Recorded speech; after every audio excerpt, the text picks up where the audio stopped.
Estamos ao vivo.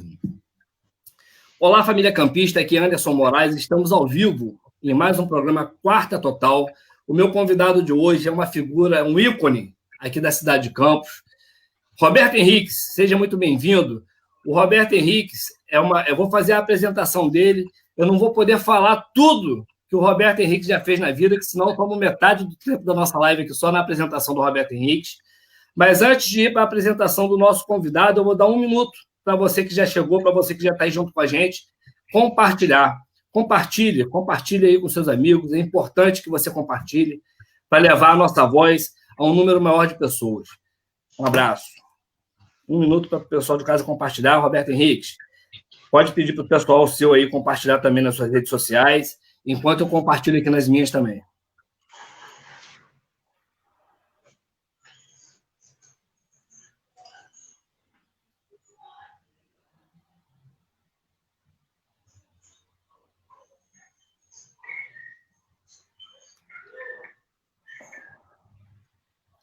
Vamos lá, amigos, vamos compartilhando. Mais 40 segundos aí para o pessoal que acabou de chegar e compartilhando, para que eu possa fazer a apresentação formal aqui do meu convidado. Embora todos já conheçam ele aqui na cidade, eu vou fazer aqui as apresentações formais.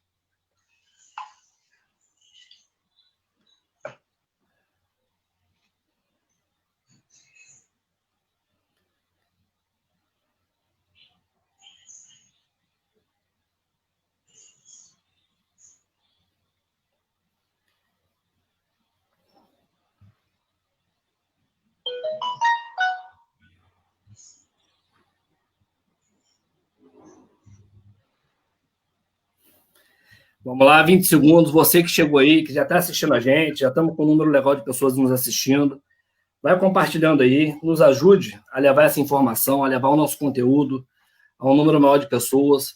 Esse espaço alternativo só existe porque você nos ajuda, porque você compartilha. Então, mais 15 segundinhos para a galera compartilhar aí.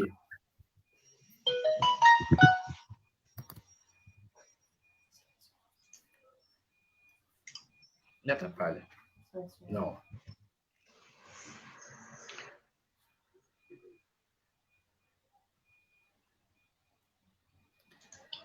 Vamos lá. Olá, família campista, aqui é Anderson Moraes. Estamos ao vivo aqui em mais um programa Quarta Total. O meu convidado de hoje é Roberto Henriques. Roberto Henriques tem um portfólio que não dá para a gente apresentar tudo aqui. Já foi deputado, já foi vice-prefeito, já foi prefeito de Campos dos Goytacazes, já esteve à frente do Conselho da Fundação do Menor em Campos, teve um trabalho louvável lá por muito tempo. E eu gostaria que todos aí dessem as boas-vindas ao meu amigo Roberto Henriques, pré-candidato a prefeito de Campos dos Goytacazes e candidato pelo partido PCdoB. Seja bem-vindo, Roberto. Boa noite, Anderson. Um abraço assim pessoal e particular e de uma maneira até muito especial agora, porque soube por você, enquanto nós estávamos entrando no ar, que você é de uma família amiga, né, do nosso querido capitão Vandick, lá do IPS. Eu frequentei muito a casa dos seus avós, da sua mãe, quando você ainda tinha 2 anos, 3 anos. Então, eu fico muito feliz de estar aqui. Quero dar um abraço a você, na sua esposa, no Igor, que está aí na técnica. Dar um abraço também a você que está nos acompanhando, um abraço pessoal e particular. E estou à sua disposição e à disposição de todos que nos assistem. Roberto, a minha família lembrou de você com muito carinho, lembrou realmente dos tempos em que vocês atuaram juntos lá, que militaram do mesmo lado politicamente. O meu avô, saudoso avô, que meu avô, na verdade, não é meu avô foi meu pai. Para quem me conhece, para quem sabe a minha trajetória, eu fui criado pelo meu avô. E o meu avô também tinha um laço muito estreito com o senhor, uma relação de muito respeito. E acho que todo mundo aqui em Campos, né, grande parte, até pessoas da minha família, foram seus alunos. Então, o senhor, sem dúvida nenhuma, é uma pessoa que tem um relevante trabalho aqui na cidade de Campos. Roberto, nós sabemos aí que a cidade se encontra num momento financeiro complicado. A cidade se encontra num caos, né? O slogan do atual prefeito durante sua campanha era que dinheiro tinha. O que faltava era gestão. Mas hoje ele diz que dinheiro não tem. E, de fato, o campista que acompanha a situação econômica do município, como eu, por exemplo, que sou comerciante, que vivo ali, nunca vivi da política, nunca fui político, mas eu vivo das minhas empresas. Eu sinto esse reflexo, eu sinto esse impacto negativo no comércio, eu sinto quantos amigos meus tiveram comércios fechados, eu sinto isso porque o maior empregador da cidade de Campos é a prefeitura. O Roberto saiu, voltou. O maior empregador do município é a prefeitura. E com salários atrasados, com a situação caótica que vive a prefeitura em seu momento financeiro, isso gera um impacto negativo em todo o comércio. Eu queria começar perguntando a você como você pretende buscar o equilíbrio econômico do município. Tudo bem. Olha, Anderson, o que nós estamos vivendo hoje é resultado de uma crise global da economia. Nós temos uma economia de larga escala, uma economia global, em que os governos são nacionais, mas quem manda na política do mundo, que é a financiarização, ela é global. Então, os governos nacionais ficam muito dependentes, e ficaram, a partir da década de 80, foi ficando dependente de toda essa estrutura de financiarização que foi quebrando as indústrias, que foi destronando muito a participação das indústrias no produto interno bruto, né, de todos os países. Veja que o Brasil tinha, até na década de 80, cerca de 30% de importância da indústria no produto interno bruto, hoje só tem 10%. Então, a crise é produto da economia global, da queda de receita também dos royalties do petróleo a partir de 2015, e também da má administração desses royalties, 26 bilhões de royalties que nós tivemos nas últimas décadas, e que não se fez o que fez na Noruega, por exemplo, que se criou o Fundo Soberano. E desaguamos agora numa outra crise, que é a crise econômica, sanitária, mas também econômica, que veio com a pandemia do coronavírus. Então, a situação é uma situação que não cabe respostas simples para problemas complexos, como fez o Rafael na outra eleição. Ele dava respostas simples para problemas complexos. Eu já percebia, com a minha experiência, que ele não conhecia de prefeitura, apesar de ser vereador, e que, sobretudo, não tinha vocação para ser prefeito de Campos. Diante desse quadro, nenhum de nós que estamos aí como pré-candidatos poderemos amanhã, uma vez prefeito, quem chegar lá com apoio e o voto da população, nenhum de nós será algum desavisado. Todos nós sabemos da dura realidade que vamos enfrentar. E não caberá a nós sentarmos à beira do caminho e ficarmos reclamando. Nós temos que ter a análise correta do passado, mas virar essa página e propor. Nós temos que ser uma governança proponente. O que eu penso? Eu penso o seguinte: eu assumindo a prefeitura, ou qualquer prefeito que assuma, ele, em primeiro lugar, ele tem que saber que vai ter um ano de 2021 muito parecido com o ano de 2020. Nós tivemos uma expectativa de receita, com o orçamento que foi aprovado para esse ano, de 1 bilhão e 900 milhões. Rafael deve arrecadar, no máximo, aí, a chegar a uma expectativa de arrecadação 1 bilhão e meio. Ano que vem, a meu ver, pela minha experiência, não vamos ter mais do que isso. Ou talvez corremos o risco de não chegarmos a isso. Então, o que o próximo prefeito tem que fazer, a meu ver? Assumiu, ele tem que chegar e dizer para os seus auxiliares da área financeira e econômica. E também falar para o resto da governança. Olha, em primeiro lugar, nós temos que separar os recursos para a folha de pessoal, porque sem o pessoal, a máquina não anda. Nós precisamos dos bons serviços dos servidores públicos.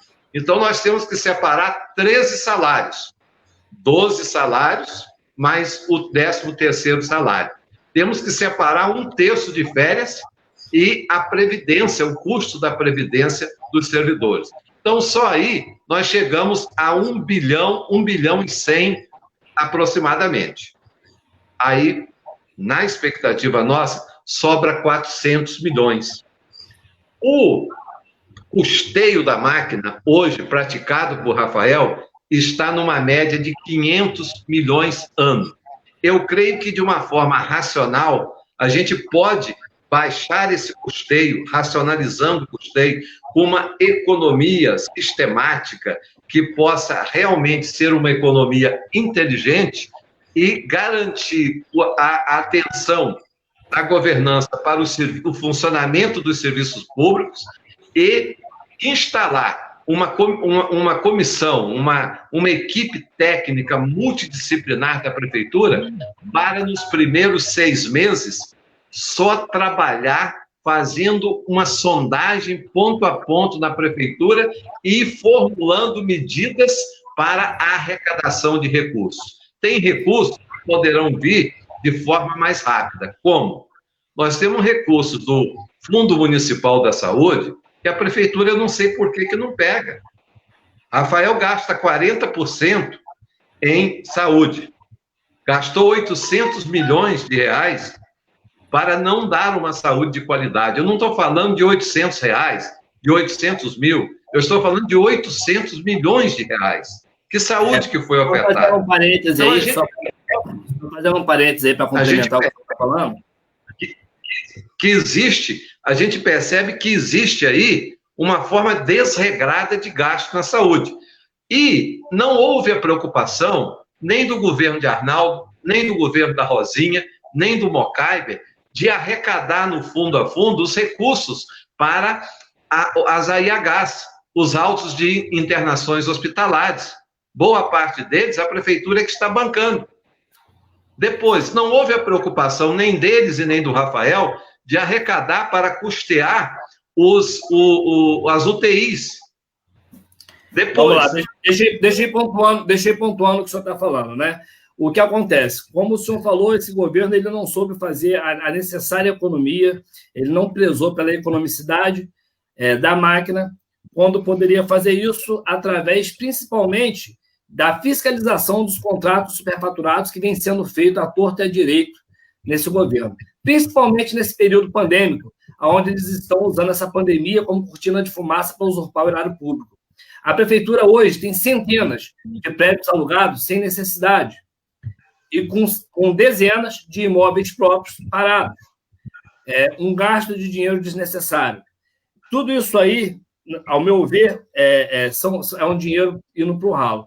E o prefeito que vai assumir, eu gostaria de saber se seria essa a sua postura, ele vai ter que ter pulso primeiro, para cortar a carne, até mesmo enxugando a máquina com relação aos cabides de emprego que a gente sabe que tem muitos na prefeitura de hoje. Porque se você conseguir tirar da máquina os sanguessugas, os cabides de emprego, sobra dinheiro para você conseguir valorizar quem realmente, de fato, trabalha.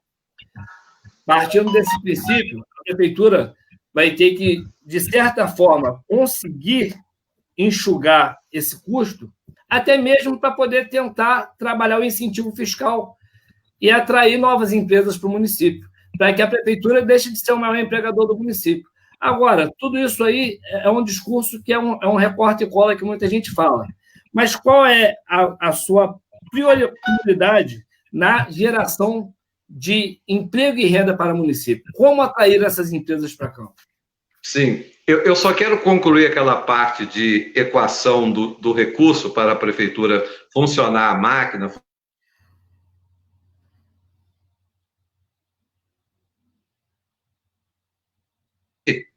a fundo. E existe também recurso do Fundo da Educação que pode melhorar a captação do recurso. Recurso do Fundo da Assistência que pode melhorar a captação do recurso. Porque a prefeitura, a partir do momento que subiu os royalties, no período do governo de Arnaldo, e depois houve uma sequência com Mocaibe e com Rosinha, deu de ombros. Nós somos ricos. Ricos não faz conta, parou de captar recurso junto ao governo federal, junto ao governo municipal. Então, nós temos essa forma mais rápida de arrecadar e depois nós temos que formular com essa equipe técnica multidisciplinar propostas consequentes para ir buscar recursos e parceria nos ministérios do governo federal e nas secretarias estaduais. A Prefeitura de Campos tem que parar de ser orgulhosa e tem que partir e, inclusive, montar em Brasília, junto com as prefeituras da região, um escritório de representação com uma equipe técnica para propor busca de recursos para a região e busca de recursos para cada município em particular. Nós temos que fazer... Só um minutinho, Roberto. Só um minutinho. Duas coisas. Queria ver com o meu operador técnico aí, por que a imagem do Roberto está congelada. Acredito que possa ser a internet do Roberto Henriques lá, que pode estar com algum problema, porque a minha está funcionando normal.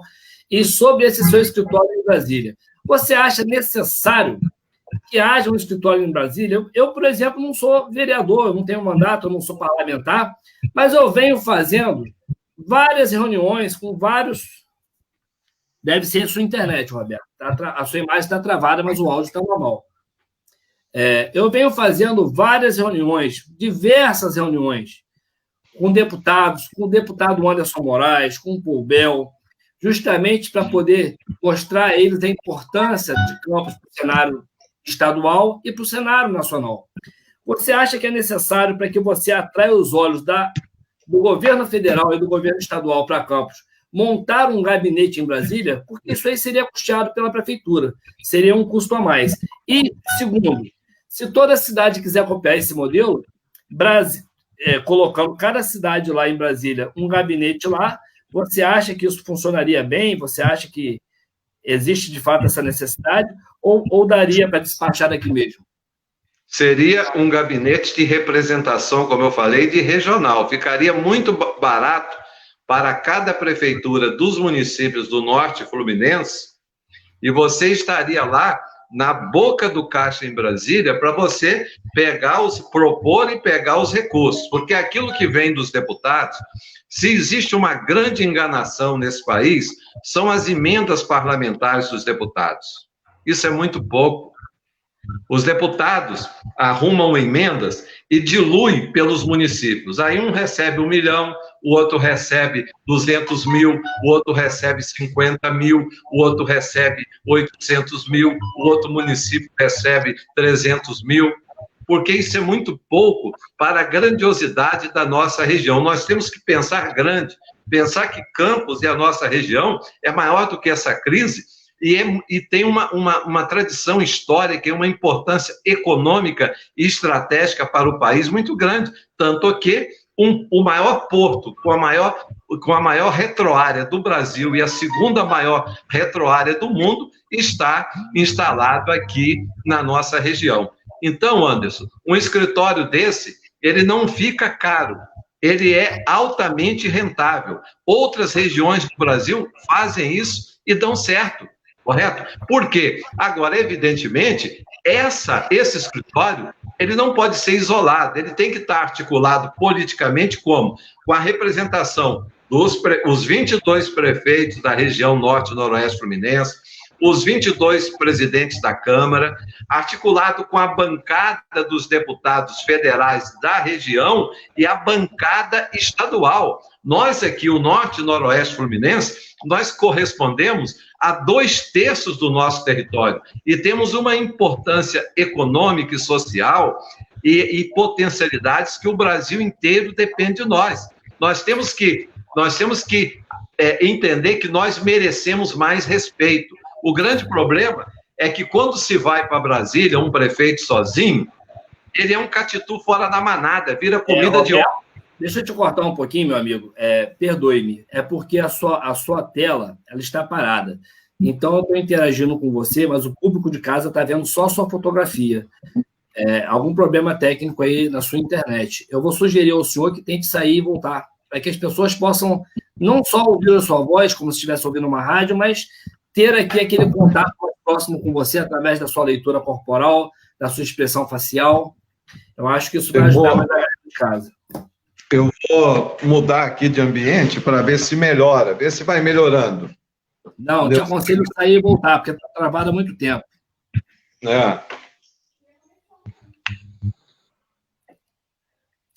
Vamos lá, galera. Roberto Henrique já está voltando. Enquanto isso, eu vou lendo as perguntas dos internautas. Luiz Felipe Fernandes. Não é mudando o prefeito que tudo vai mudar.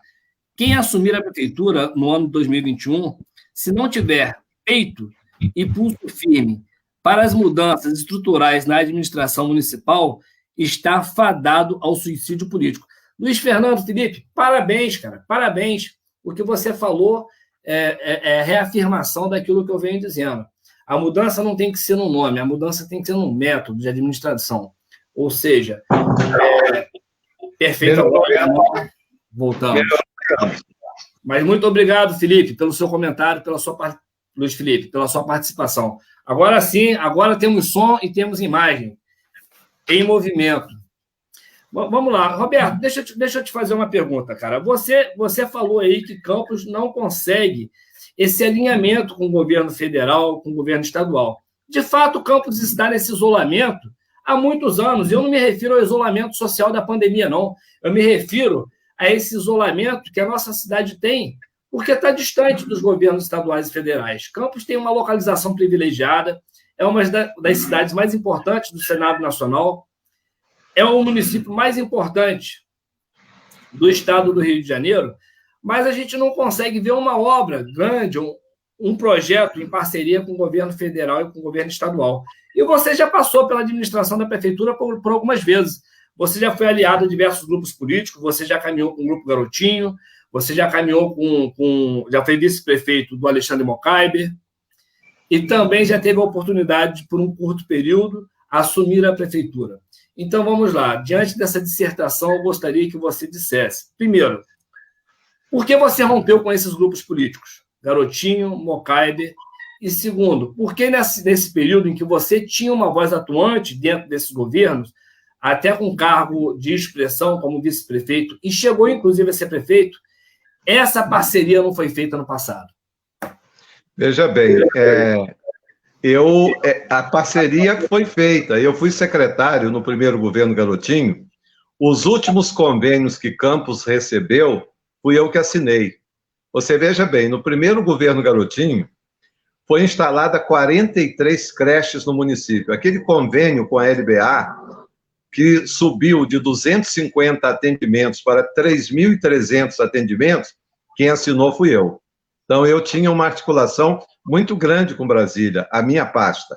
Depois, os convênios para as obras sociais de Campos, as ONGs, né, as chamadas entidades não governamentais, como Pequeno Jornaleiro, Lar Cristão, Apoie, Obra do Salvador, eram mais de 30 instituições. Se você for aos arquivos delas, ali até em 1994, elas recebiam recursos que eu assinava através de um convênio guarda-chuva, em que a Fundação da Infância, Fundação do Menor Antiga, assinava como órgão interveniente e repassava a essas obras sociais. Depois, eu estabeleci convênio com o governo federal, com a Organização Internacional do Trabalho, pela erradicação do trabalho infantil, que depois virou PET nacionalmente. O Bolsa Família, hoje, que o governo federal paga à população, nasceu em Campos e foi numa parceria com um órgão do governo federal, o Centro Brasileiro para a Infância. Agora, tudo que o senhor citou agora,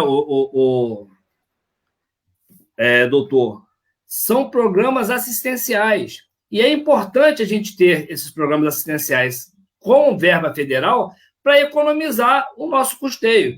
Mas o senhor não citou até agora nenhuma providência com relação ao nosso pior gargalo, que é a royalties dependência. O que foi feito nesse período só para concluir, para sair da royalties dependência, para que nós tivéssemos aqui uma indústria forte, uma geração de emprego forte, para que nós tivéssemos aqui, de fato, geração de emprego e renda, sem depender do recurso dos royalties. Veja bem, eu te respondi explicando que, na minha gestão enquanto secretário, houve uma relação entre o município e Brasília. Tanto que, se você pesquisar, e a população que nos assiste, os arquivos da prefeitura e os arquivos dessas instituições, vão encontrar lá todos esses convênios que eu recitei para vocês aqui. Agora, sobre a questão da royalty-dependência, o primeiro que gritou contra o desperdício do royalties do petróleo, a sua aplicação sem qualquer tipo de planejamento, fui eu. Enquanto muita gente acordou agora, Roberto Henriques nunca cochilou. Aí eu respondo para você, por que eu rompi com Arnaldo Viana? Por causa da forma desregrada como ele gastava os royalties do petróleo. Bati de frente com Arnaldo. Depois eu fui vice-prefeito, todos eles estavam no meu partido, no PDT, correto? Então, eu, como um quadro do PDT, era chamado para servir o governo. Aí o partido me escalou para ser vice-prefeito do Mocaibe. No momento em que Mocaibe se desviou do caminho, entrou pela porta larga da perdição, começou a fazer igual o Arnaldo, gastar sem qualquer critério, eu bati de frente com o Arnaldo. Eu nunca esperei esses governos acabar para eu romper com eles. Depois, eu, com Rosinha Garotinho, em 2008, eu assumi a prefeitura por 45 dias. Assumi em 2007 por 30 dias. Assumi em 2006 por outros 30 dias. Então, foi períodos muito curtos. Sim, eu fiz um exercício. Como prefeito, realmente, o senhor ficou inviabilizado de buscar qualquer uma dessas respostas. Mas eu me refiro ao período que o senhor participou de forma ativa nas secretarias em que ocupou e também como vice-prefeito. Não era da sua responsabilidade, porque o senhor era ajudador do prefeito, né? Na pasta que o senhor ocupava. E na pasta que eu ocupava, eu já apresentei a vocês que eu estabelecia essa busca de recursos para não existir a royalty dependência. Agora, como vice-prefeito, eu não tive cargo no governo do Mocaibe, porque logo nos primeiros meses eu tive que bater de frente com ele naquele episódio em que eles queriam desapropriar o Ronset lá, uma área que não era de propriedade total do Ronset, era do Shopping Iguatemi, apenas um pedaço era do Ronset, que estava à venda por 5 milhões e a prefeitura estava desapropriando por 22 milhões. Quem barrou aquilo fui eu, com uma ação popular através da Defensoria Pública de Campos, do Estado, né, que instalada em Campos. Então, eu ali eu não ocupei cargos, eu tive que ser uma voz que combatia aquela gastança. Mas quando eu assumi, eu te falo, em apenas 45 dias, nós reformamos 47 ambulâncias que estavam jogadas fora. Em 45 dias, nós reabrimos a Ponte General Dutra. Em 45 dias, eu, como prefeito, nós diminuímos a folha de pagamento dos terceirizados, que era um cabide de empregos, como você já estabeleceu aí, que gastava 38 milhões na folha bruta, eu joguei ela para uma economia de 17 milhões e meio na folha bruta. Por quê? Porque existia uma proteção. Quem era cabo eleitoral motorista ganhava 5 mil. Quem era motorista que trabalhava ganhava 600 reais. Quem era assistente administrativo que trabalhava ganhava 800 reais. Quem era administrativo cabo eleitoral que não trabalhava ganhava 3, 4, 5 mil reais. Então, aquela balbúrdia que foi Zé Pelúcio, Facilite, Cruz Vermelha de Nova Iguaçu, aquela mutreta que, inclusive, levou muita gente presa naquela operação telhado de vidro. Então, eu nunca esperei os governos, né? O meu rompimento com todo esse pessoal, eu nunca esperei o governo deles acabar para eu questioná-los. Rompi com Arnaldo no auge. Com Garotinho, não rompi no primeiro governo, que eu reputo que ele foi um bom prefeito a primeira vez. Eu rompi com Rosinha, quando ela, ao invés de economizar e fazer as casinhas, não no modelo que ela fez, que ela tinha que fazer com os lotes urbanizados, que era muito mais barato e muito mais humanizado, ela preferiu gastar aqueles 1 bilhão e 300 milhões de reais numa obra que, inclusive, hoje tem um custo social muito grande, fez uma diáspora, tirando as pessoas do seu convívio, do seu núcleo, onde ele nasceu, onde ele viveu, para muito distante da sua realidade social e do seu sítio cultural. Então, se tem alguém...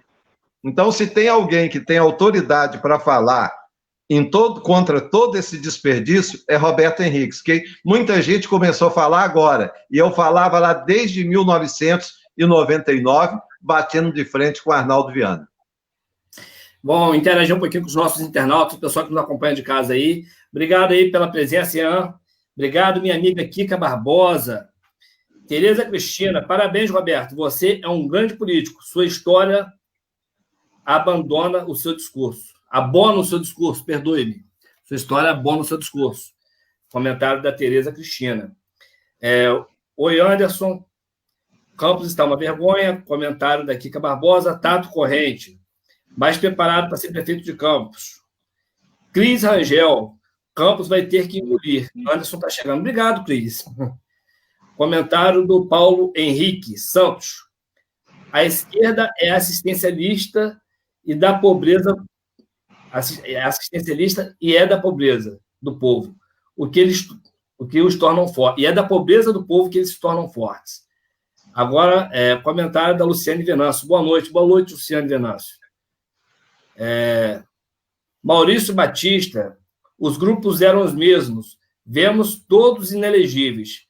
Pré-candidato, uma folha de 11,1 bilhões, com um orçamento que pode chegar a 1,5 bilhões.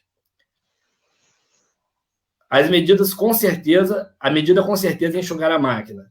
Vamos lá, comentário agora do Paulo Henrique Santos, novamente. Impressionante como ele está sempre no mau partido, sempre no lado errado da história, assim como a esquerda. Aproveitar esse comentário faria parte da minha pauta, mas do comentário do Paulo Henrique como gancho. Você era do PDT. Hoje você é do PCdoB. O senhor é comunista? O senhor... Eu sou social-democrata. Eu venho da linhagem de Leonel de Moura Brizola.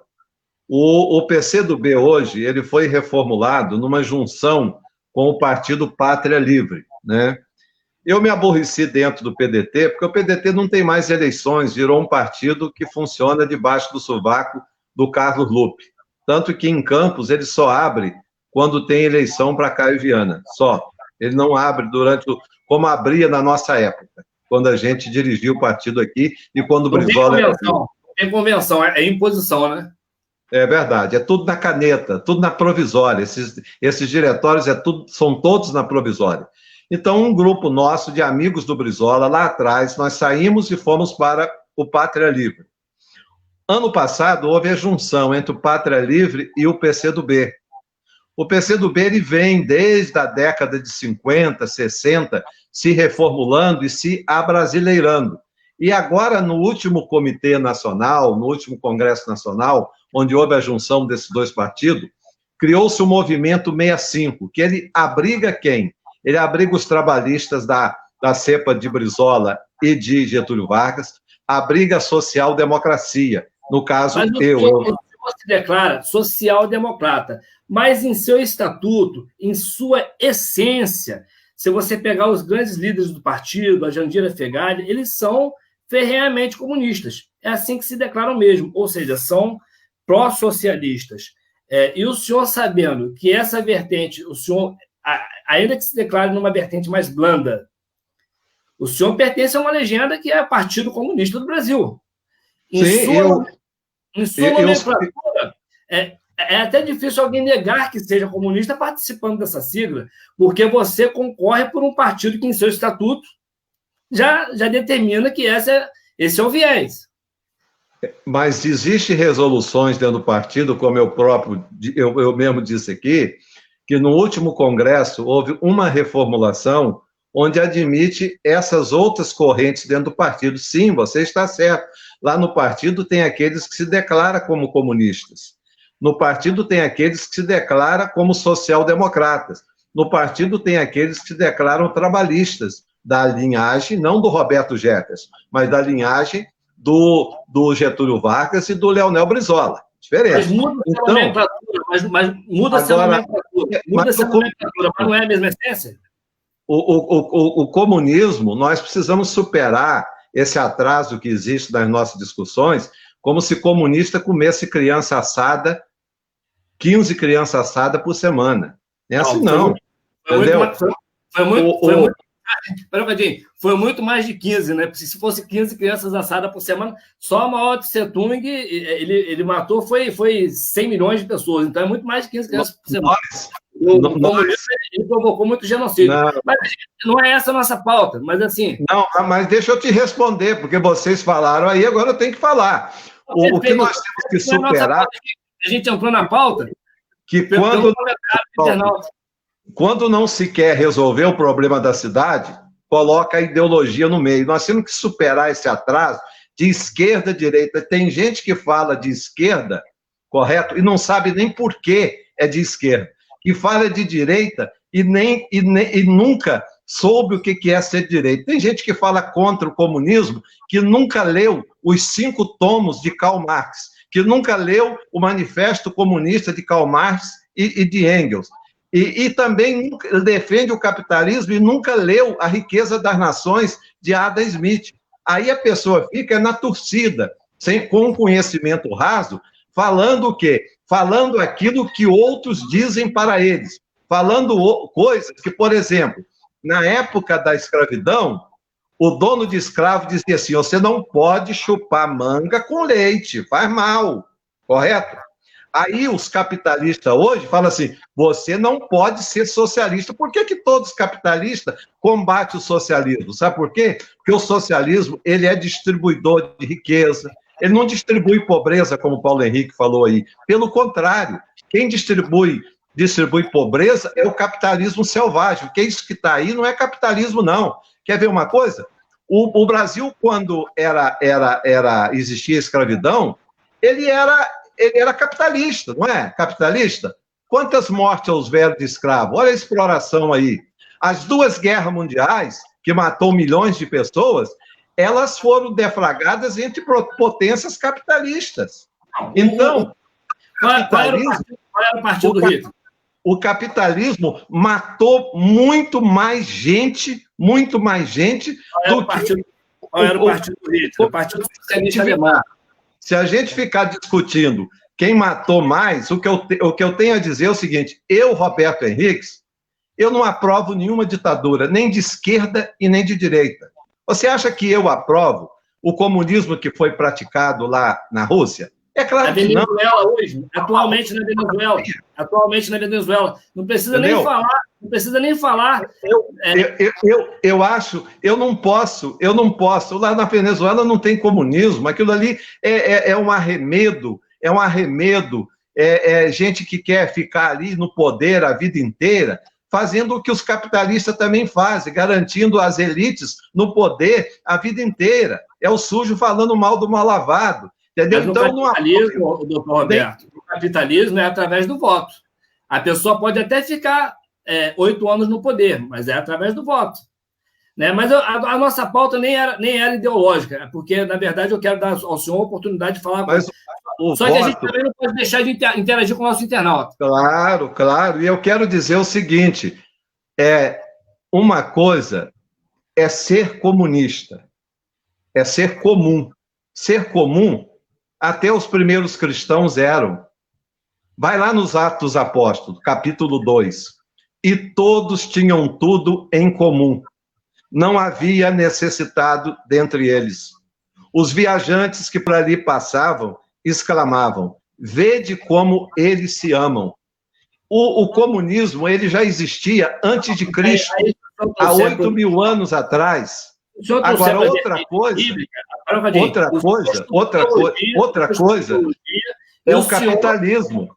E o senhor, como estudante de teologia, como uma pessoa que estudou teologia, não sei a sua vocação, se chegou, não tornou-se padre, o senhor sabe que os dogmas católicos são contra o comunismo e que o próprio Jesus, ele não tem, de comunismo não tem nada, que isso é balela, mas a gente não pode entrar nessa pauta, senão a gente vai precisar, só tem mais 20 minutos, senão a gente vai precisar de 2 semanas aqui.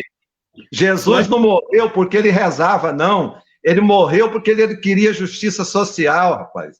Jesus não morreu porque rezava. Ninguém mata ninguém porque rezava. salvar, meu amigo. Nada a ver com justiça social. Porque ele falava em justiça social. Ele não admitia a exploração do homem pelo homem. E lá, sim, nos Atos Apóstolos, eles viviam em comum. Agora, outra coisa é você ser marxista. Se você perguntar a mim assim, Roberto Henriques, você é marxista? Eu vou dizer não, porque o marxismo defende uma interpretação da história dentro do materialismo histórico, correto? Aí eu não sou marxista. Agora, ser comum, uma família, ela é comum, porque ela vive numa comunidade. A palavra comunista quer dizer comum, você ser comum. Aí a gente pega a coisa voando, pelo que os outros dizem, e fica os pobres repetindo aquilo que o poderoso quer implantar no mundo, que é a miséria. Trocadilho de nomenclatura, porque a gente está falando da aplicabilidade do sistema. A gente não está falando aqui, a gente não pode ser tão raso de falar, não, mas a palavra quer dizer isso. Quando a aplicabilidade do sistema nos traz uma outra realidade. Então, nós temos ali a Coreia do Sul e a Coreia do Norte, uma comunista e outra capitalista. Mas você acha que eu defendo aquele... De lado que as pessoas fogem. Nós temos ali eu defendo. Estados Unidos capitalista. Os cubanos fogem para os Estados Unidos ou os americanos fogem para Cuba? Quando o muro de Berlim quebrou, as pessoas correram para que lado? Para o lado comunista ou para o lado capitalista? Então, a diferença é que o capitalismo fecha a sua entrada porque todo mundo quer entrar. E o socialismo fecha a sua saída porque todo mundo quer sair. Nada. O pão está me esperando. Lá nos países socialistas, as pessoas morrem esperando por pão. Eu acho que esse é o meu resumo. Mas eu tenho que voltar para essa pauta, porque senão eu não vou conseguir entregar o conteúdo. Vocês estão levando a discussão para um lado como se eu defendesse o comunismo da Coreia do Norte. Você acha que eu defendo aquele comunismo lá? Você acha que eu defendo o comunismo da Rússia? Não. Mas dá um exemplo de um país que o senhor defende. Eu defendo esse comunismo. Qual comunismo o senhor defende? De qual país? Eu defendo a social-democracia, o que é hoje a Noruega, o que é hoje a Suécia, o que é hoje a Dinamarca, os países que têm os melhores índices de desenvolvimento humano do mundo. Eu não defendo Coreia do Norte, aquele ditador desregrado lá, não. Eu nunca defini, ninguém nunca viu eu defender a União Soviética, o comunismo que foi praticado por Stalin, e quando Lenin também se perdeu. Ninguém nunca me viu defender presidente da Coreia do Norte, mas também não defendo o capitalismo selvagem, que gera 850 milhões de famintos no mundo, tá? Hoje nós somos uma republiqueta de banqueiros. Para um pouquinho. O senhor colocou aí o número qual o número de famintos que o senhor acabou de citar aí? 850 milhões de pessoas que passam fome. O número que o senhor acabou de me citar aí é o número de famintos que existe em todo o planeta. Então o senhor está falando que toda a fome é culpa do capitalismo, como se o socialismo não produzisse fome, como faz na Venezuela. Veja bem, eu estou falando do o bloco separado do mundo, que vive, na grande maioria, a maioria dos países do mundo, são de estrutura capitalista. É uma minoria que é de estrutura comunista ou socialista, correto? Então, isso que eu quis dizer.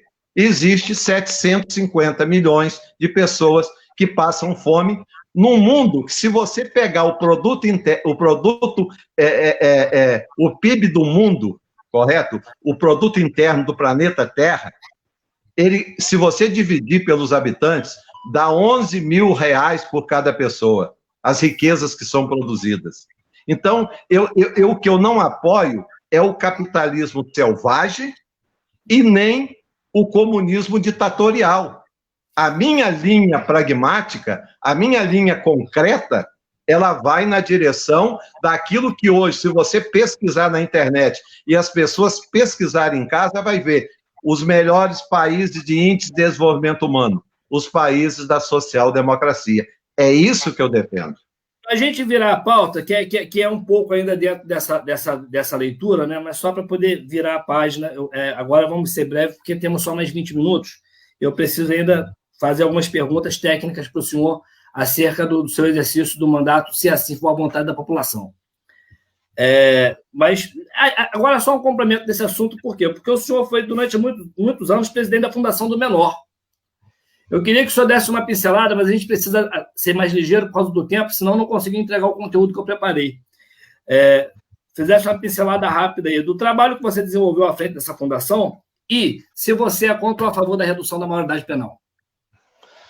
Eu sou contra a redução da maioridade penal, porque nós não podemos, num Estado delinquente, que não funciona, que não distribui renda, que não gera emprego, que entrega o país ao interesse dos banqueiros internacionais.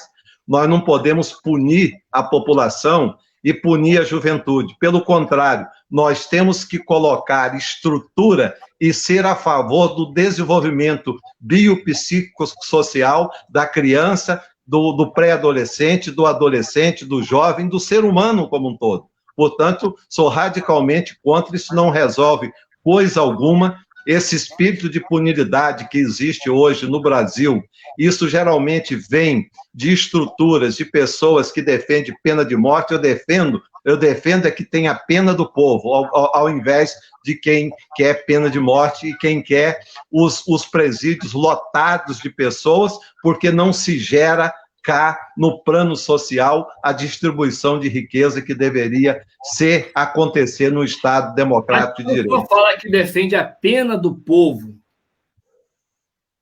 O senhor não se refere que a maioria do povo é honesto, não deveria ter pena das vítimas?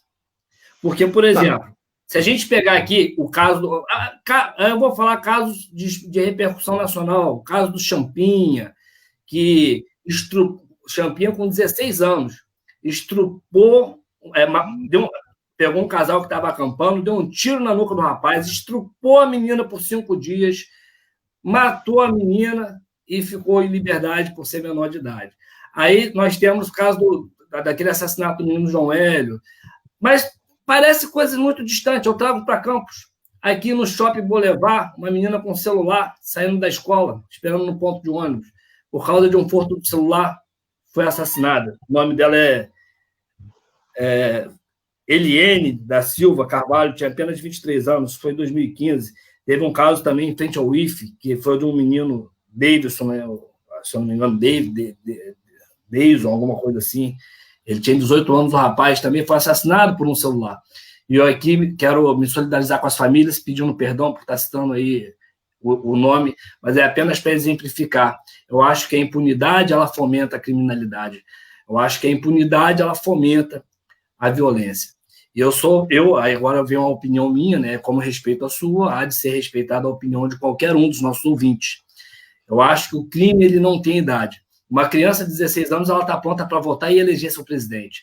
Uma criança com 12 anos, segundo a esquerda, ela pode mudar de sexo. Mas uma criança de 17 anos, ela pode matar e não pode ser presa porque não sabe o que está fazendo.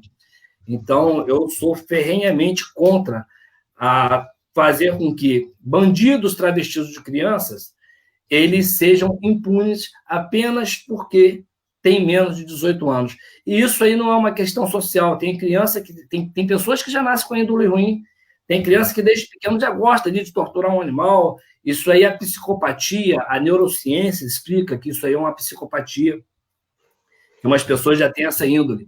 Mas a maioria não nasce com esse problema genético. Então, a gente sabe que na mesma favela em que uma criança segura um fuzil, tem outras centenas de crianças que nasceram com os mesmos problemas sociais, enfrentaram as mesmas desigualdades, mas se tornaram cidadãos de bem, se tornaram padeiros, se tornaram bons profissionais, quiçá até médicos, advogados, enfim, são pessoas producentes para a sociedade e não pessoas que roubam vidas por puro egoísmo, por pura incompetência de querer lá ganhar o seu dinheiro de forma suada, como diz a Bíblia, né, que ganharemos o pão do suor do próprio rosto. Ô Anderson, o fato de eu defender a não queda para 16 anos da punibilidade ao adolescente não significa que eu não defenda as vítimas. Nós temos que defender as vítimas, sim. Mas também... defende a impunidade de quem matou? O quê? Mas como dizer para a mãe dessa menina do Shopping Boulevard, para a mãe desse garoto que foi assassinado no IF, que a justiça foi feita? Um exemplo, como dizer para a mãe da vítima, para quem ficou, para quem sofre, para quem não pode mais abraçar o filho, que se foi feito justiça, se um assassino de 17 anos estrupla, mata e não vai preso? Então... Mas, veja bem, o que eu quero dizer... que quando você fala assim, que a esquerda defende isso, a esquerda não defende coisa errada, não. Só se for o psicopata de direita e o psicopata de esquerda, correto? O que eu defendo é que haja ninguém vem ao mundo pronto. Esse negócio que a pessoa nasce ruim, isso é a maior mentira que existe. Todos nós viemos ao mundo como uma possibilidade. Todos nós. Ninguém nasce pronto. Aí você adquire na concepção a genética do pai, a genética da mãe. Agora, o mundo que te recebe é um mundo mal dividido, é um mundo violento, é um mundo que deseduca, é um mundo que prepara para a competição, é um mundo que prepara para o ódio. Então, nós temos que superar essa deficiência que existe na sociedade para a gente preparar um campo favorável ao desenvolvimento biopsicossocial da criança, do pré-adolescente, do adolescente, da pessoa como um todo. Então, nós não podemos renunciar à pessoa. E temos que ter a estrutura jurídica, a estrutura penal, para punir aqueles que erram, correto? Agora, a estrutura penal, diante do Estatuto da Criança e do Adolescente, ele existe punição, sim. O jovem que comete um crime desse, ele é recolhido a uma instituição de privação de liberdade. Agora, se ele tiver 17 anos e 11 meses, ele vai ficar lá só um mês até completar 18 anos, sai dali com a ficha limpa igual a minha, igual a sua. O que acontece é que nós temos que verificar qual é o modelo ideal de sociedade. Nós não podemos atacar esse problema só querendo diminuição de maioridade penal. Isso não vai resolver. Isso não vai resolver. Nós temos que atacar os dois lados. O que tem que melhorar no Estatuto da Criança e do Adolescente para que seja melhor a estrutura jurídica, a estrutura penal para julgar esses casos. É isso que nós temos que ver. Melhorar a situação. Agora, não podemos atacar só de um lado, temos que diminuir, que daqui a pouco nós vamos começar a punir também criança de 5 anos. Entendeu? É isso? Eduque suas crianças para que você não precise prender os homens. Se a criança de 5 anos errar, ela tem que começar a ser corrigida desde 5 anos. Eu conheço pais... Eu cresci, né? Eu conheço pais maravilhosos, tá? Que foram pais e os filhos se perderam, sabe por causa de quê? Enquanto a família é um alto-falante pequenininho, falando na cabeça dos seus membros, o sistema que excita através da propaganda, que educa, porque ninguém é educado só em casa, não. É educado em casa, é educado na sociedade, é educado na escola. Existe um compartilhamento de educações. Correto? Então, nós não podemos colocar... Eu conheço pais maravilhosos que têm filhos dependentes de droga, que têm filhos envolvidos com o tráfico, que têm filho que virou ladrão. Isso foram pais maravilhosos que lutaram herculeamente. Então, nós não podemos culpar só a família. Tem família que erra, sim, na educação dos seus filhos. Mas nós temos que ver que esse mundão em que as pessoas... Agora, se tem gente que é filho de pais maravilhosos, com condições financeiras maravilhosas, como é o caso da Cristiane von Richthofen, teve todo amor, teve pai maravilhoso, teve toda estrutura, e mesmo assim comete crime. Não é uma questão de escolha? Olha, você vê o seguinte, Bolsonaro tem uma família e os filhos fazem rachadinha. E aí? E aí? E aí? Eu te pergunto, e aí? Bolsonaro tem família e roubava a gasolina da sua verba de gabinete. E o gabinete dele pagava a empregada que vigiava a casa dele. E aí? O senhor responde. Não, eu perguntaria se o senhor tem provas disso, porque o Tribunal de Contas está atrás de um furo do Bolsonaro, a Globo está atrás de um furo do Bolsonaro, a União está atrás de um furo do Bolsonaro, o Judiciário está atrás de um furo do Bolsonaro e ninguém conseguiu achar. Mas se o senhor tiver as provas, que apresente, porque eu não tenho bandido de estimação. Eu não tenho bandido de estimação. No momento em que o Bolsonaro... Os procedimentos estão andando. O Flávio Bolsonaro está querendo fugir das investigações, correto? Como é que um capitão que recebia soldo de salário de deputado, e salário de deputado não deixa ninguém rico, pode ter o patrimônio que o Bolsonaro tem, ter casado 3 vezes, separado 3 vezes e ter 2 casas só em um condomínio na Barra da Tijuca? Eu te pergunto. Meu amigo, eu te pergunto. Aí essas perguntas como é que você quer que eu responda? Agora, eu acho que uma pessoa que é deputado federal há 36 anos, cujo salário e o complemento de salário é superior a 40 mil, ele ter 2 casas na Barra. Não é superior a 40 mil, não. O teto constitucional até recentemente era 33 mil, correto? E ele recebia. Cartão corporativo. E auxílio paletó. Se você juntar tudo isso aí, supera 40 mil. É isso que eu estou falando. O senhor foi deputado, o senhor sabe o que eu estou falando. Eu acabei com isso na LERJ. Eu acabei com isso na LERJ. Eu sou autor do projeto de resolução, junto com mais 6 deputados, que acabou com o 14º e o 15º salário da LERJ. Eu posso falar com a autoridade que Bolsonaro não tem, que ele não tem, que os grupos deles não têm, que os pastores que seguem a ele, não estou falando os pastores verdadeiros, não. Eu estou falando desses trambiqueiros aí, Malafaia, Chapelão, essa turma que vive às custas da enganação do povo. Estou falando desses, não é dos verdadeiros pastores, não. Então, essa gente engana a população e eles são de direita. Entendeu? É isso que eu quero dizer, que na direita tem gente ruim e na esquerda tem gente ruim. Na direita tem gente boa e na esquerda tem gente boa. Nós não podemos dizer a esquerda, a direita, não. Nós temos que dizer, essa pessoa da direita tem esse comportamento. Aquela outra pessoa da esquerda tem esse e aquele comportamento. É isso que nós temos que dizer.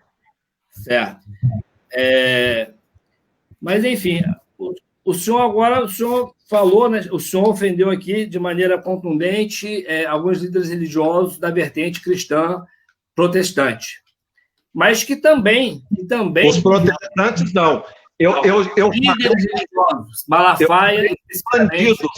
Falei de bandidos que quer curar as pessoas de Covid com semente de feijão. Estou falando de bandidos que vendem franelinha para esfregar no vidro dos bancos, dizendo que vai acabar a dívida. É desses bandidos que eu estou falando, não de verdadeiros pastores, e não ofendi linhagem cristã nenhuma, nem católico, nem protestante, nem ninguém. Certo. Mas eu me refiro ao seguinte, até mesmo alguns líderes que o senhor falou aí, tem pessoas em Campos que admiram eles, como é o caso do Malafaia e o caso de outra coisa. O senhor... hoje continua católico praticante ou já não tem mais aquele fervor na fé que o senhor antes tinha? Não, eu hoje não posso dizer que eu sou católico praticante. Eu sou um homem que não sou ateu, eu creio num poder superior, creio que existe um Criador que criou essa maravilha de universo onde nós vivemos e habitamos em um corpo celeste dele, que é a Terra. Creio num Deus da justiça, creio num Deus da esperança, num Deus que quer todos os seus filhos vivendo bem, e não em um Deus que cria, que muitos acham que esse Deus aprova a pessoas terem uma riqueza incomensurável às custas de trambicagem, que ninguém fica rico trabalhando, você pode se remediar. Rico ninguém fica trabalhando, correto? Não. Ninguém fica rico trabalhando, a não ser especulando, a não ser pegando terra dos outros, a não ser não pagando imposto, a não ser trambicando, aí fica milionário, fica rico. A pessoa pode se remediar. Rico não. Eu trabalho desde os 8 anos e nunca fiquei rico. Você não é rico. Você não é rico e trabalha desde muito novo, correto? Aí como você explica um Silvio Santos, que exemplo de Silvio Santos, é um dos maiores devedores do NPS, por isso que ele defendeu a reforma da Previdência.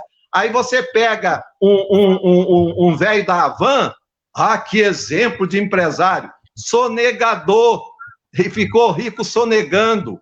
Roberto Marinho ficou rico sonegando. Rede Globo, rico sonegando, correto? Aí querem ser exemplo. Que exemplo? Bradesco, que grilou terra lá na Amazônia, a Volkswagen, que grilou terra lá na Amazônia. Isso não. Eu defendo uma estrutura social que seja equânime em oportunidades, que todos possam ter a mesma oportunidade. Igualdade não vamos ter, mas igualdade de oportunidades nós podemos ter. Lá, na social-democracia da Noruega, da Dinamarca, existe essa igualdade, que é a que eu defendo. A galera está pedindo, já chegamos a 1 hora, então vou fazer mais a última pergunta aqui. Bem, o bom é que a gente tem a possibilidade, só para encerrar esse assunto, que eu vou fazer uma pergunta, de mostrar para a população de Campos duas pessoas que têm pensamentos distintos, mas que sabem conversar e dialogar dentro do respeito. Isso facilita o entendimento. Nós ficamos aqui hoje, Ander, nós ficamos aqui hoje discutindo coisas que não interessam ao povo de Campos, que interessa a gente ter discutido prefeitura. Não, então, mas vamos lá, nós temos outro assunto ainda. Eu me proponho a uma outra live que você me chama para discutir Campos, correto? Porque se a gente ficar nesse negócio de esquerda e direita, quando você não quer resolver o problema, você ideologiza, põe a ideologia no meio. E nós precisamos unir essa cidade, parar de brigar. Nós precisamos ter um prefeito que seja capaz de acolher você, que pensa diferente de mim, acolher o outro que pensa. Vamos dar as mãos para salvar Campos, para tirar Campos desse atoleiro. É isso que nós precisamos. Deixa eu fazer uma pergunta para o senhor, antes que estoure o tempo. Mas a pergunta foi pertinente do internauta, tanto é que ela não constava na minha pauta, e a gente aqui também dá a liberdade das pessoas em casa poderem interagir e perguntar. E foi um espaço dedicado ao internauta que fez a pergunta. Mas assim, esquerda, direita. Gente que não sabe nem o que é esquerda. Sabe por que existe esse termo esquerda e direita? Mas eu quero sair desse assunto, o senhor está continuando. Não, porque o pessoal fica discutindo. Tem pobre que diz que é capitalista, sem ser. Meu Deus! Tem pobre que defende banqueiro, correto? Espera lá! Nós temos que defender uma sociedade justa. Doutor, democracia. Eu sou pobre e sou capitalista. Eu acredito na possibilidade de enriquecer licitamente. Eu acredito que é possível você estudar, focar com objetivo na sua vida e com competência e ajuda de Deus, prosperar como biblicamente prosperou Jó, que era um homem justo, mas tudo na vida dele dava certo. Por você ter Deus ajuda todo mundo. Deus não ajuda só um dos seus filhos, não, e nem metade dos seus filhos, não. Deus ajuda a todos, porque Ele é justo. Essa forma como está organizada a economia, ela é pecaminosa, porque ela gera fome, não vem de Deus. Deixa eu voltar para cá. Não vem de Deus. Já passamos nosso tempo, mas eu tenho mais 2 perguntas ainda para te falar. Uma, sobre o prefeito Rafael Diniz. Eu queria que o senhor comentasse, avaliasse o governo Rafael Diniz, pontuando o governo. Calma um pouquinho. Para a gente ser honesto. Deixa eu terminar a pergunta. Que o senhor avaliasse o governo Rafael Diniz e que o senhor me dissesse, ao final da avaliação, que o senhor vai me dizer aonde foram os principais erros de Rafael Diniz e se esse governo, ele, na sua avaliação, foi melhor ou pior do que as gestões anteriores, inclusive onde algumas delas o senhor também conseguiu atuar. Eu sei atuei. Que são momentos distintos, são momentos financeiros diferentes também. Perfeito. O Rafael, para a gente ser justo e honesto, porque nós não podemos nunca fazer avaliação desonesta da realidade. Ele foi o prefeito que pegou a fase de menor recurso. O orçamento de Campos hoje era para estar em torno de 4 bilhões de reais se não houvesse a queda do preço do barril de petróleo na Câmara de Commodities. E se, lá atrás, tivessem feito as verdadeiras lições que deveriam ser feitas contra os defeitos lá de trás, que eu, muitas vezes, fui uma das poucas vozes isoladas, então ele recebeu uma prefeitura realmente com menos recursos. Agora, ela era administrável? Era. Porque ele, no primeiro ano, inclusive, em 2017, ele teve mais dinheiro do que Rosinha em 2016. Em 2018, Rafael teve mais dinheiro do que Rafael em 2017. A crise veio se fortalecer mais agora, mais recentemente. Ele não soube superintender as ações da prefeitura e não soube presidir o colegiado de governança por um total desconhecimento da máquina e desconhecimento de povo. Entendeu? Rafael desconhece a realidade do nosso povo. Ele nunca soube o que é enfrentar fila de ônibus, o que é enfrentar fila de NPS, o que é enfrentar fila de banco, correto? Ele vivia numa bolha. E ele achava que ele conhecia a realidade de Campos, mas não conhecia. Então, quando ele vai para a governança, ele entra num mundo totalmente desconhecido para ele. E montou... Muito se fala em queda de arrecadação, mas você tem poucas pessoas no município que podem responder com tanta propriedade a pergunta que eu vou te fazer agora, porque você é uma das pessoas mais experientes. Diria que de política, eu acho que você é o político mais experiente em atividade aqui no nosso município, se não um deles, né, em termos de tempo de vivência política. Eu estou dentre os 5 mais antigos da realidade em Campos. Então, não chutei mal. Eu estou entre os 5 mais antigos. Eu, professor Hélio Coelho, Rockefeller, né? Paulo Bernardes. Esse está agora o nome do Rockefeller de Lima. Morreu recentemente. Paulo Bernardes. Eu estou entre os 3 ou 4 mais antigos em atividade em Campos. O Rockefeller e outros prefeitos, como que Campos antes era administrada sem recursos de royalties? E nós tínhamos, segundo relatos que viveram à época, não posso dizer e afirmar, uma saúde muito melhor, uma qualidade de vida muito melhor, com a cidade funcionando muito bem, se nem royalties existia. E aí, depois que chegou os royalties, parece que Campos desandou. Ou seja, houve gastança... Isso aí é fetiche, é lenda. A população de Campos, principalmente o pessoal da periferia, não tinha qualquer direito garantido. Não tinha rua calçada, não tinha limpeza urbana, não tinha água, era tudo cacimba, correto? Houve um progresso, sem dúvida nenhuma. E porque os governos municipais eram presos a uma elite da cidade, correto? Por isso eu ressalto o primeiro governo Garotinho como um governo de rupturas. Ali começou a chegar o calçamento para os bairros pobres, a limpeza urbana. Isso aí, eu discordo de Garotinho da vida dele como governador para frente, discordo radicalmente. Mas o primeiro governo dele foi um governo que criou essa ruptura e gerou bem-estar social. Isso aí é verdade. Então, o governo Rafael, conforme eu estava respondendo, Rafael foi contra tudo aquilo que ele pregou na campanha, porque lá na campanha ele já desconhecia a realidade da prefeitura.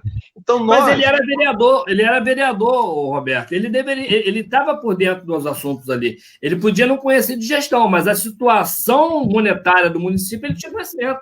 Porque ele queria ganhar a eleição. Eu respondi a você aqui dentro da realidade, que qualquer um de nós pré-candidato vai encontrar muitas dificuldades, e nenhum de nós amanhã tem o direito de ser desonesto e dizer que não sabia da realidade. Ele, para ganhar a realidade, ele criou um chavão, ganhou a eleição com um chavão, falta gestão, dinheiro tem. Eu não posso dizer isso hoje. Hoje eu tenho que dizer que falta dinheiro e falta gestão. Aí é verdade, correto? Por quê? Você tocou em pontos aí que e eu citei na minha apresentação inicial, que o próximo prefeito tem que ser radical na economia do município, ajustar o custeio da máquina, correto? Racionalizar esse custeio. Para quê? Para poder sobrar recursos para posteriormente existir possibilidade de investimento. E a prefeitura, ser uma prefeitura proponente, buscar recurso de fora com bons projetos, que muito dinheiro não vem, porque não vai projeto, meu irmão. A prefeitura de Campos era rica, Arnaldo deu de ombro, Rico não faz conta, Mocaibe deu de ombro, Rosinha deu de ombro e Rafael também deu de ombros. Qual o projeto que eles apresentaram de captação de recursos? Eu amanhã, como prefeito, conforme eu te disse a você, eu acho que é primordial eu ou qualquer um outro ter uma equipe multidisciplinar só para sondar a prefeitura e propor captação, melhorar a receita do município, como? Penalizando o pobre, penalizando a classe média, não. Penalizando quem pode pagar mais. Os bancos em Campos pagam 1/5 do que deveria pagar de ISS, correto? Então, nós temos que ter uma articulação, porque eles são muito fortes, conseguem, na justiça, cair os acordos que são feitos pelo CONFAS, que já foi feito já há 10 anos atrás, de instalação de software para a captação do verdadeiro ISS da prefeitura, tanto do movimento normal do banco, como o movimento de cartão de crédito. Então, nós recebemos 1/5, nós poderíamos estar recebendo aí 8 milhões por mês de ISS, quando estão recebendo cerca de 1.200.000 aproximadamente. Então, a prefeitura tem que atuar em algumas ações com a sua força, o seu peso técnico, o seu peso político, e em outras ações, o seu peso regional, unindo essa região, unindo a bancada de deputados, sem fazer distinção. Amanhã, eu quero que todos eles, inclusive o do seu partido, que estejamos juntos. Acabou a campanha, vão descer do palanque. Vão descer do palanque. E Rafael não desceu do palanque, foi um dos principais erros dele. Ele não foi eleito para reclamar, ele foi eleito para governar. Ele não poderia, de forma alguma, um dos graves erros que ele fez, acabar com os programas sociais. Isso é um dinheiro que circula na cidade, cara. É um dinheirinho que circula na cidade, que as famílias não deixam de ir para a linha extrema da pobreza, circula no comércio. Uma das coisas que eu tenho intenção de fazer, se Deus quiser, se eu for prefeito, é entregar vários serviços da prefeitura por convênio na mãos de consórcios de associações de moradores, para poder o dinheiro dos grandes contratos circular aqui. Os moradores de bairro, com um consórcio de associações de moradores, pode muito bem fazer a jardinagem, coleta de lixo, manutenção de escola, a comida das crianças, a confecção de uniforme, para evitar que esse dinheiro vá para fora. É o que está usando hoje no mundo, inclusive lá, onde eu falei para vocês que é o meu modelo da social-democracia, Dinamarca, e a Alemanha está imitando eles agora, é você se apropriar ao máximo das riquezas do município, evitar ao máximo dessas riquezas ir para fora. Mas nós temos um monstrengo chamado Lei 866 de licitação, que vem uma empresa grande aqui, tira o dinheiro para fora e aqui quase não fica nada. Então nós temos que reinventar, nós temos que realinhar essa prefeitura dentro dos nossos sonhos e desejos de pertencimento. E para isso, o prefeito não pode ser um desagregador.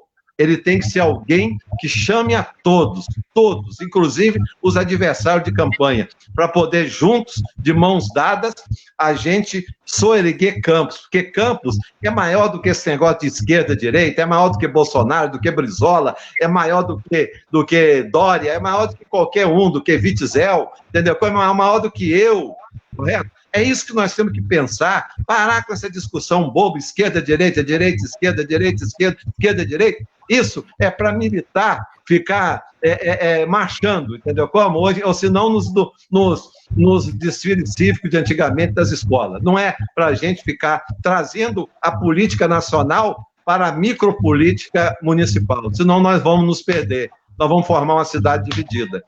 O senhor acha, o Roberto Henrique, que existem possibilidades legais de estar se fazendo uma revisão de contratos com algumas permissionárias que, na minha opinião, são contratos altamente abusivos? Por exemplo, a Água dos Paraíbas, ela te cobra 100% do valor gasto em água, te cobra 100% em esgoto.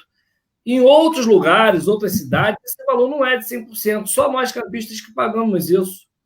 Sabe por quê? Porque gerou uma intimidade entre Câmara Municipal e Água dos Paraíba, entre Prefeitura e Água do Paraíba. Eu quero me relacionar muito bem com todas essas concessionárias, mas equidistante, correto? A primeira coisa que Rafael fez com a Água do Paraíba foi pedir para a Água do Paraíba dar apoio cultural àquele orquestrando a vida. Ele ali perdeu a autoridade de fiscalizar. Os vereadores fazem carreira funda lá para pedir emprego em Água do Paraíba, todo mundo sabe disso, até neném de colo, até criança de peito sabe disso em Campo dos Goytacazes. Aí perde a autoridade. Nós temos que ter uma relação republicana. Por que 2009 não teve dengue em Campos? Sabe por quê? Porque eu arrochei o contrato da empresa Queiroz Galvão de limpeza. Pode pegar a estatística. Aquele movimento que eu fiz em 2008, que limpou a cidade, limpou os terrenos baldios, o prefeito tendo autoridade, citando, e as pessoas vendo, o contribuinte vendo que o prefeito está trabalhando, todo mundo começa a acreditar e todo mundo começa a ajudar, correto? Então, a cidade melhora quando a gente tem espírito de pertencimento. Então, a revisão desses contratos, elas serão prementes, até dada o mundo que nós vamos receber pós-pandemia. Nós temos que repactuar em prol de quem? Em prol da população. Sem querer perseguir nenhuma empresa, sem querer perseguir ninguém. É repactuar em função da realidade local, em função de situações que podem ser revistas para o bem da população. Esse consórcio de entidades, por exemplo, de associação, ela não tem estrutura para administrar um aterro sanitário, ter maquinário pesado, mas pode fazer a varrição, pode fazer a jardinagem, pode fazer a manutenção de escola, pode fazer a manutenção hidráulica, a manutenção elétrica. Quem é que não sabe cozinhar? É só a gente chamar os parceiros, chamar o SENAC, qualificar esse pessoal. É claro, não se pode implantar de uma hora para outra. Isso é um processo que tem que se iniciar para e passo, dando a Campos as condições de Campos ter dinheiro, a prefeitura se revitalizar financeiramente e a economia de Campos se revitalizar. Uma das formas de revitalizar é deixar que esses contratos, parte desse dinheiro, circule aqui entre nós. E outras é fazendo o quê? Chamando todos os empreendedores, o empreendedor rural, o empreendedor da cidade, correto? E ver, gente, nós temos várias potencialidades. Potencialidade no mar, nos rios, na lagoa, no ar. O senhor chegou a sugerir, né, de comprar aqui de Campos o alimento para fornecimento de merendas e tudo. Eu sou muito a favor da agricultura familiar. E para você ver a discrepância, hoje a Secretaria de Comunicação de Campos recebe verba de 5 milhões, quando a Secretaria de Agricultura recebe uma verba de apenas 300 mil reais. Ou seja, não é trabalho sério, né? Não dá para levar a sério, não dá para levar a sério. Podendo desenvolver Campos, uma cidade com terras abundantes, todas elas agricultáveis, né? Podendo ampliar aí. Anderson, e nós, uma coisa que conspira muito a nosso favor, que Campos não tem grandes latifúndios. Campos houve uma reforma agrária. Houve uma reforma agrária natural, que famílias foi dividindo terra entre elas, correto? E nós temos estabelecimentos rurais, na sua grande maioria, pequenos, correto? E que nós poderíamos aqui, tanto esses que receberam por herança, como os assentados dos acampamentos que existem em Campos, é uma realidade que existe hoje, e que nós temos que juntar força também, tirar a ideologia do meio disso aí, correto? e a gente juntar força, porque eles falam assim, nós compramos 2 milhões de uma empresa lá, distribuidora Guarapari, não sei de que, do Espírito Santo, porque eles não têm nota fiscal. Aí eu pergunto, mas espera lá, o que a Procuradoria da Prefeitura fez para ajudar esse pessoal da agricultura familiar, correto? Se organizar juridicamente e ter o talão fiscal. Fez alguma coisa? Não. Porque querem... Aí a poder, ela pode chegar e facilitar, desburocratizar para essas pessoas que podem estar vendendo aí como microempreendedoras. Todas elas vão ter um talão fiscal se elas se inscreverem no MEI, como microempreendedor, como você falou, não existe latifúndio, então a produção que elas vão entregar vai se enquadrar ali ou no microempreendedor ou no Simples Nacional, aonde elas vão poder... É por isso que eu digo que Campos é maior do que essa crise. Olha, nós temos um potencial grande para turismo. Agora, nós não podemos, ano após ano, colocar amador na Secretaria de Turismo. Nós temos que colocar gente que tenha condição de fazer uma ligação com o mundo profissional do turismo, correto? Porque nós não vamos agregar uma rota turística aqui para Campos se a gente não se associar ao mundo profissional, a esse capitalismo que você fala, que é o benéfico, correto? Associar o capitalismo benéfico, que distribui riqueza, correto? Aí existe uma rota turística que começa no Rio de Janeiro, vai à região dos lagos, salta Campos e continua no Espírito Santo. A gente com atrativo aqui na serra, no mar, no rio, correto? Nas lagoas, atrativos imensos aqui, que nós, até no cemitério, nós podemos fazer uma rota turística arquitetônica, correto? E nós... falar na nossa história, na nossa cultura, na nossa comida típica, no Farol de São Tomé, que é um monumento histórico construído por Gustave Eiffel, que é o mesmo construtor da Liberdade. E todo lugar que tem uma obra de Gustave Eiffel é ponto de visitação internacional, e Campos ninguém sabe nem quem foi que construiu, e por aí vai, né, meu amigo? Olha, nós temos potencialidade nos tabuleiros, a partir de Travessão, chegando até a região de Murundum, Vila Nova. Depois temos uma bacia leiteira, que é a maior bacia leiteira de Campos e da região, que é lá em Santa Maria, que tem uma possibilidade grande, Morro do Coco, Santa Maria, Espírito Santinho, Santo Eduardo, de formar uma ligação ali para agregar valores. E se já pensou ali agregar valor no sentido de buscar a alternativa da produção de uma indústria láctea? Por que não? Nosso sonho tem que ser grande igual é a nossa tradição.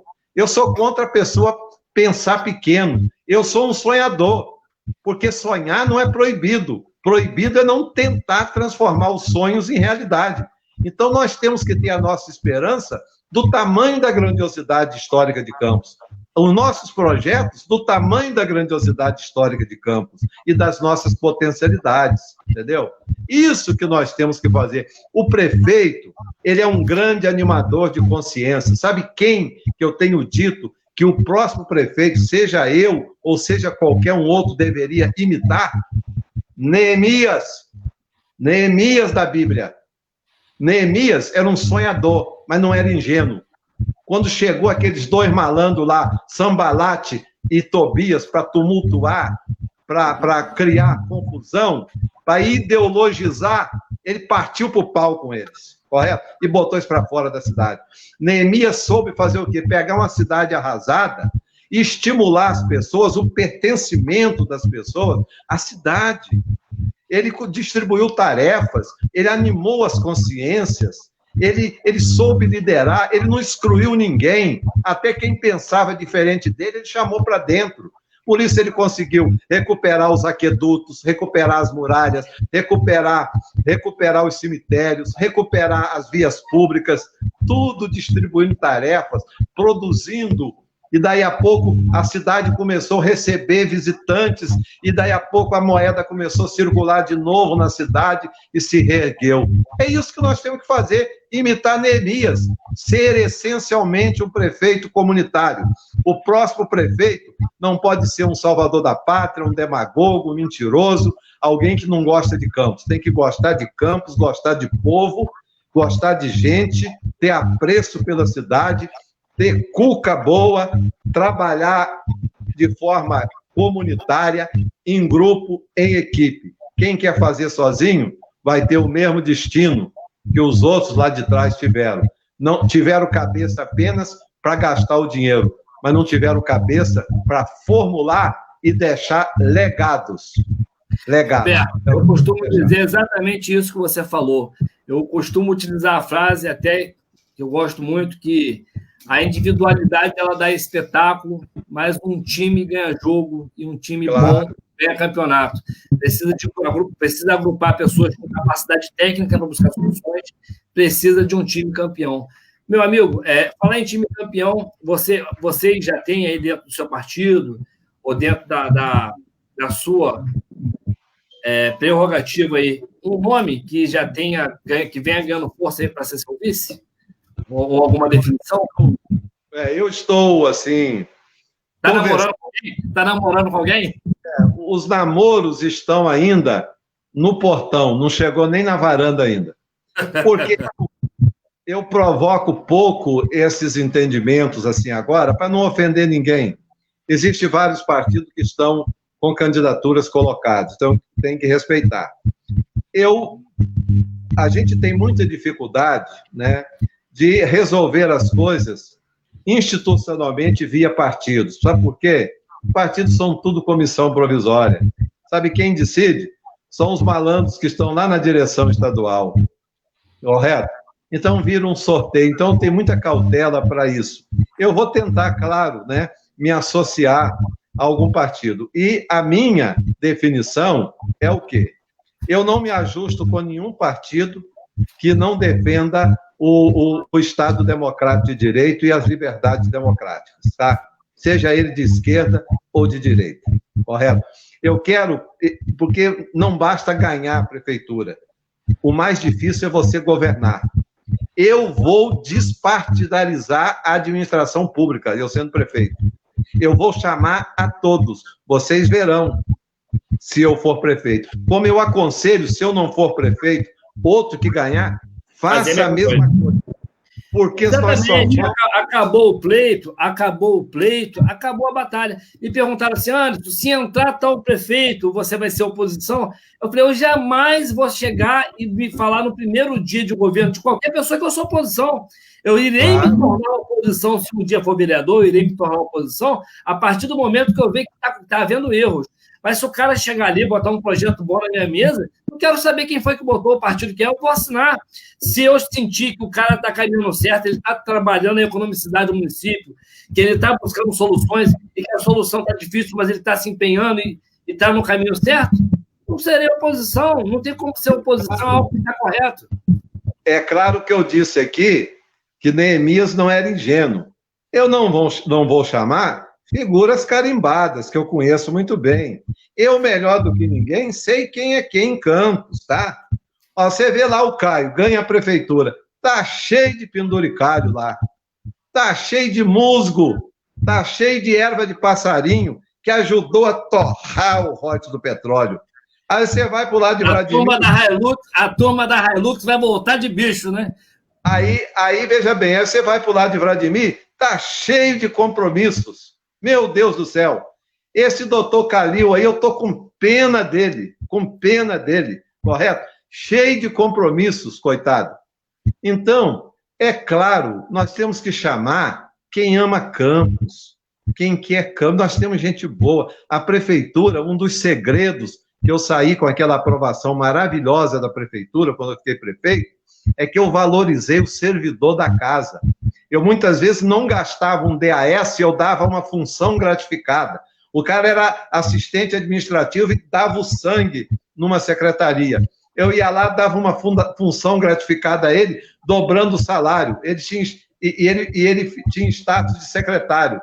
Ele era muito mais barato do que um DAS, ele estava satisfeito, e ele que já tinha espírito público e trabalhava como servidor público vocacionado, ele passou a trabalhar com muito mais gás.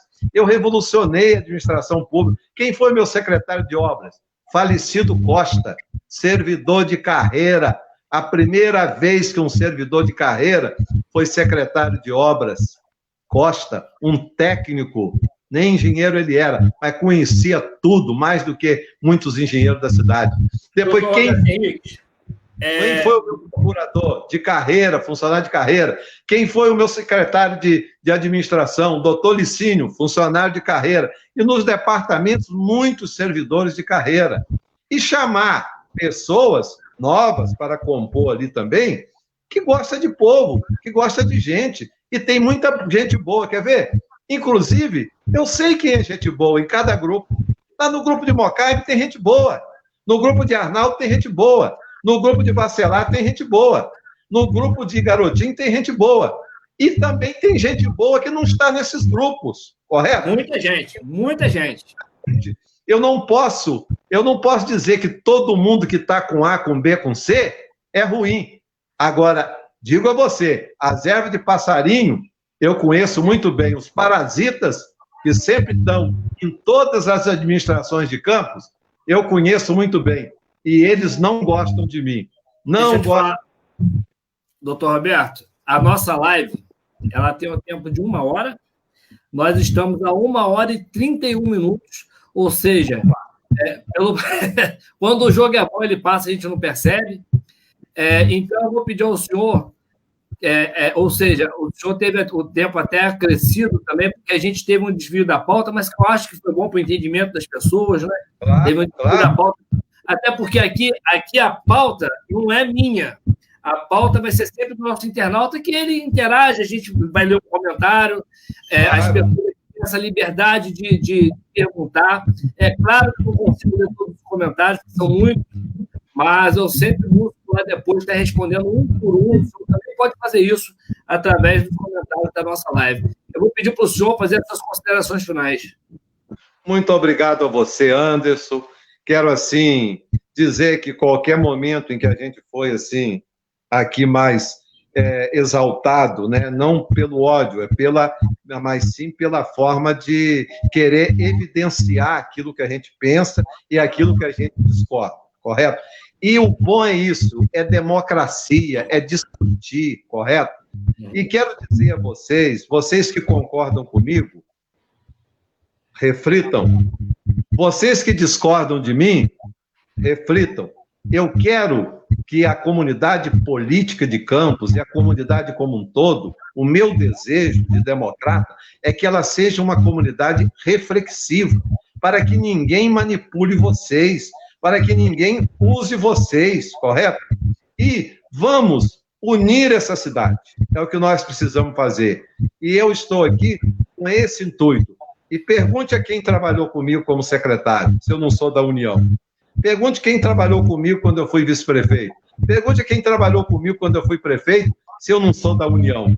Pergunte a quem trabalhou comigo quando eu fui deputado, se eu não fui da União.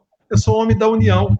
Agora, eu quero dizer que nós temos que agregar tudo isso, esses valores que tem em mim. Eu quero colocar aquilo que de melhor eu tenho de mim a serviço dessa cidade. E que cada um de nós, enquanto cidadão, coloque isso, tudo que de bom que há de nós. Desejo a sua vitória, que você vá lá para a Câmara, que você seja um bom vereador, um bom fiscal do Executivo, que é isso que tem que ser, correto? Os poderes independentes, porém harmônicos. E Deus abençoe Campos dos Goytacazes, abençoe a todos nós. Vamos juntos, de mãos dadas, por uma Campos melhor. E que seja o que o povo escolher. Eu saberei respeitar qualquer que for a decisão da nossa população, seja por mim ou seja por uma outra pessoa.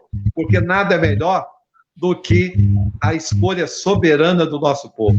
É por isso que eu digo, eu não sou a favor lá de Stalin, eu não sou a favor de Maduro, eu não sou a favor de cara lá que eu nem sei o nome dele, da Coreia do Norte. Essas figuras desprezíveis, seja de esquerda ou seja de direita, ditador de plantão de esquerda ou de direita. O que nos importa é a democracia. E eu me sinto muito bem dentro do PCdoB, que é um partido democrata. Ele ali tem comunista, sim, não vamos negar, eu não sou de enganar ninguém, mas temos social-democratas, temos trabalhistas, temos várias matrizes ideológicas dentro do PCdoB. Por isso que ele é um partido maravilhoso, correto? Foi do PCdoB que surgiu a emenda na Constituição de 46 da liberdade religiosa, viu? Jorge Amado, que era do PCdoB como deputado constitucionalista, correto? Então, nós temos orgulho de tudo isso, dos democratas que existem dentro do nosso partido e dos valores que nós temos. Um abraço, Deus abençoe a todos, muito obrigado, Anderson. Fiquei feliz, me desculpa alguma excitação da gente, mas isso tudo é do fervor por Campos e é o fervor democrático, tá bom? Doutor Roberto Henriques, o senhor realmente é uma pessoa que não precisa provar mais nada para ninguém, a sua trajetória é limpa, mostra que você passou aí, através da sua experiência, por tantas repartições, que o senhor é aquele jogador coringa, né? Que qualquer posição que te colocar, você já sabe jogar, porque a sua experiência profissional te credencia isso. Isso aí é algo que ninguém em Campos, gostando de você, não gostando de você, votando em você, não votando em você, mas ninguém em Campos pode negar isso, porque é fato público, é fato notório. E eu fiquei muito feliz em você ter aceitado o nosso convite. Mais uma vez, obrigado pela oportunidade. Esse canal aqui está aberto, ele está à sua disposição para uma volta. Espero até que volte. E me chame mais que eu gostei. Me chame mais que eu gostei.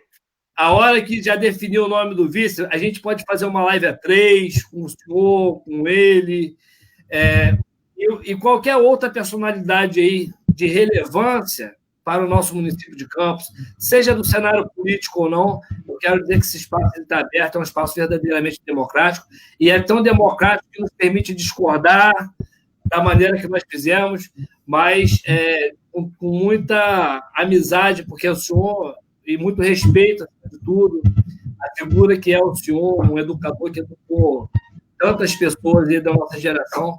Só tenho uma vez mais que te agradecer, meu amigo. Deus te abençoe em sua trajetória e que, se for a vontade do povo e de Deus, que o senhor possa chegar lá e que possa fazer um bom trabalho. Valeu? Um abraço. Muito obrigado, irmão. Aquele abraço.